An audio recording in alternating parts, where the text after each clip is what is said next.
Saat kita melakukan sesuatu hal yang baru, ada semacam halangan berat yang kita rasakan. Tapi kalau kita lakukan sesuatu itu secara terus-menerus, lama-lama halangan itu akan hilang.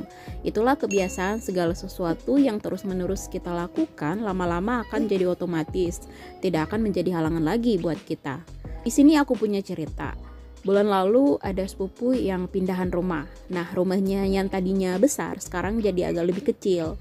Jadi kayak barang-barangnya itu banyak banget yang harus dia keluarin gitu kan. Terus dia panggil lah kita saudaranya.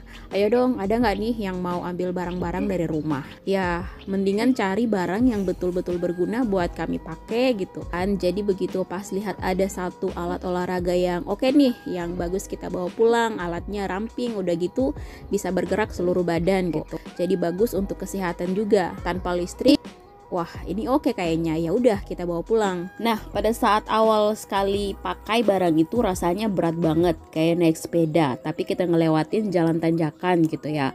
Jadi berat banget. Di sini aku cuma kuatnya 5 menit aja. Tapi besoknya coba lagi 10 menit bisa. Besoknya dicoba lagi, akhirnya sekarang udah bisa sampai 30 menit sambil mungkin nonton TV. Dan itu gak kerasa karena kita terus bergerak.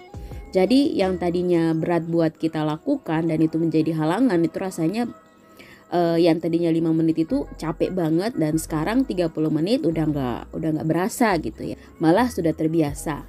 Nah, ada hal menarik dari tindakan berulang ini. Jadi kayak gini, otak kita itu terdiri dari neuron ya. Waktu kita awal melakukan sesuatu yang baru, itu jaringan di otak kita masih lemah. Karena itu otak harus mengkonsumsi energi lebih banyak untuk kita bisa belajar sesuatu yang baru. Tapi lama-kelamaan otak jaringan itu akan jadi kuat gitu. Nah, waktu jaringan itu kuat, otak kita lagi memutuskan bahwa oh ternyata hal ini penting loh buat orang ini. Karena itu kita bisa bikin jadi otomatis aja. Jadi sesuatu yang tadinya berat kita lakukan akhirnya jadi mudah. Makanya kita kenal istilah ala bisa karena biasa, ya kan? Karena itu sesuatu yang terus-menerus kita lakukan. Jadi kebiasaan itu bukan cuma di bidang olahraga aja ya teman-teman, tapi di seluruh aspek segi kehidupan kita, termasuk waktu kita mengatur keuangan. Jadi hal apa aja sih yang harus terus-menerus kita lakukan? Harus kita biasakan supaya kita jadi lebih pintar mengatur uang.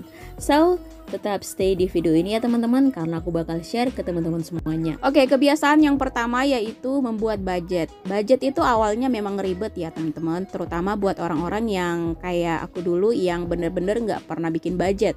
Jadi setiap kali gaji masuk ya udah habis, keluarin sesuai dengan apa yang diperlukan ya. Tapi kemudian bingung sendiri nih, uangnya pergi kemana aja ya, kok cepet banget habisnya gitu. Terus sekarang aku udah belajar tentang budget.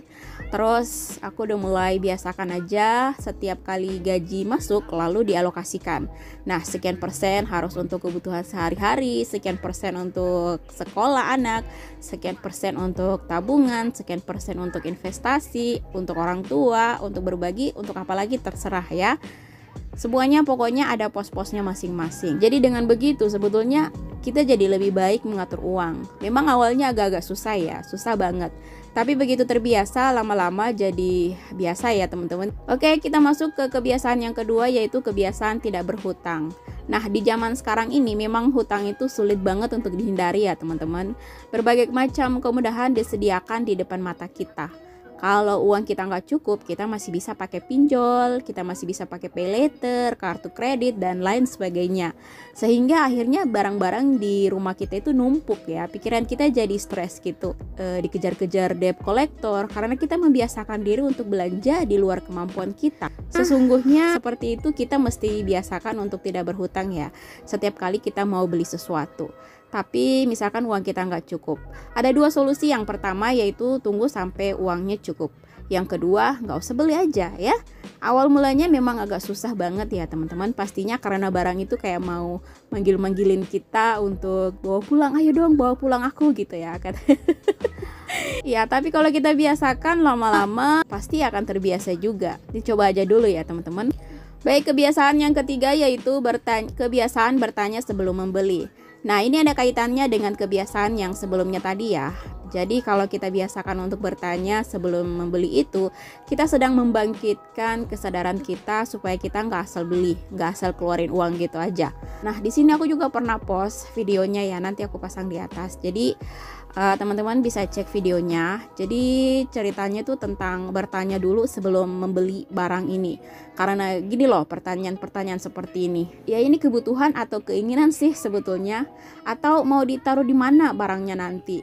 Nanti kalau misalkan saya bawa pulang barang ini, atau misalkan pertanyaannya kayak gini, sebenarnya barang ini prioritas nggak sih saat ini? Apa sebetulnya dalam hidup aku ada prioritas lain yang harus aku utamakan gitu untuk dipakai uangnya? Untuk hal lain, bukan untuk membeli barang-barang seperti ini. Jadi ada banyak pertanyaan-pertanyaan untuk membangkitkan kesadaran kita, nggak asal mengeluarkan uang ya. Biasakan untuk bertanya sebelum membeli. Kebiasaan yang keempat yaitu kebiasaan bawa bekal dan juga mengurangi jajan kekinian. Sekarang ini ya teman-teman, banyak banget restoran yang makanannya enak-enak atau makanannya itu biasa aja, tapi karena tempatnya lucu-lucu gitu kan, di Instagram banyak banget dipromoin tuh kafe-kafe yang lucu-lucu yang hits kekinian gitu. Tapi jangan salah ya teman-teman, aku juga suka banget nongkrong di kafe. Aku suka juga makanan-makanan enak, tapi kan yang nggak tiap hari gitu ya. Kalau kita biasakan untuk selalu makan enak, selalu nongkrong-nongkrong di kafe, ya standar hidup kita juga jadi bakalan berubah ya. Otak kita juga akan mikir bahwa ini adalah kebiasaan baru nih yang harus dipatenin, gitu kan? Nah, jadi akhirnya karena standar kita berubah, waktu kita makan makanan yang biasa aja, kita mulai merasa kayak nggak enak nih. Waktu kita minum kopi sasetan jadi rasanya kayak kurang enak gitu ya kan. Kita harus bisa biasakan untuk bawa bekal dan mengurangi jajan-jajan kekinian ya teman-teman.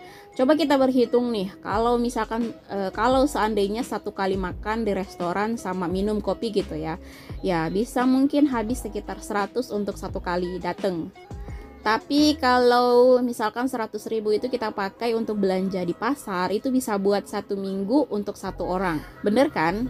Awalnya mungkin kita mulai membiasakan diri untuk gak jajan kekinian atau gak makan di luar. Mungkin agak sulit, kita mungkin bisa dibilang gak gaul, gak asik karena teman-teman sekitar kita. Tapi ya gak usah pusing ya, apa kata orang lah ya. Karena sebetulnya kita bisa tetap jadi orang yang asik tanpa harus menguras isi dompet kita. Nah, dengan melakukan kebiasaan ini, sebetulnya badan kita itu juga jadi lebih sehat karena kalau kita bawa makanan dari rumah, kita tahu apa yang kita masak. Kita tahu nih apa yang kita makan gitu ya kan. Kalau misalnya kita mengurangi jajan-jajan kekinian, itu sebetulnya kita mengurangi konsumsi gula juga dalam tubuh kita. Oke, kita ke kebiasaan yang terakhir yaitu kebiasaan membatasi sosial media. Kita hidup di era sosial media nih sekarang ini ya, kita jadi gampang iri karena kita sering banget melihat kehidupan orang lain di sosial media. Terus kita banding-bandingkan dengan kehidupan kita sekarang. Padahal sebetulnya yang dipamerin orang-orang di sosial media itu sebetulnya adalah kehidupan mereka yang lagi asik-asiknya ya, lagi bahagia-bahagianya. Jarang loh orang pamerin kehidupan mereka yang sesungguhnya di media sosial. Jadi jangan bandingkan keadaan kamu yang sekarang dengan keadaan orang lain tentunya. Jadi kalau misalkan kita terus-terusan sering-sering banget ngelihat sosial media, kita bisa jadi boros. Kenapa?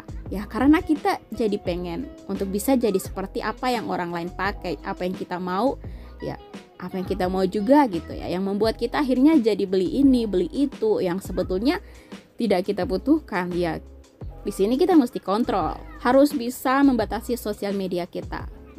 Jadi ya pasang batasan itu buat diri kita sendiri. Udah keseringan lihat media sosial itu nggak baik ya. Sosial media itu kadang-kadang nggak baik buat kesehatan mental kita dan nggak baik juga untuk kesehatan dompet kita. Ingat, hidup minimalis itu adalah bagaimana kita hidup dengan kesadaran penuh dalam segala segi kehidupan, termasuk dalam hal mengatur uang. Kalau teman-teman mau belajar lebih banyak lagi tentang cara mengatur uang, aku di sini punya playlistnya di channel YouTube aku, teman-teman.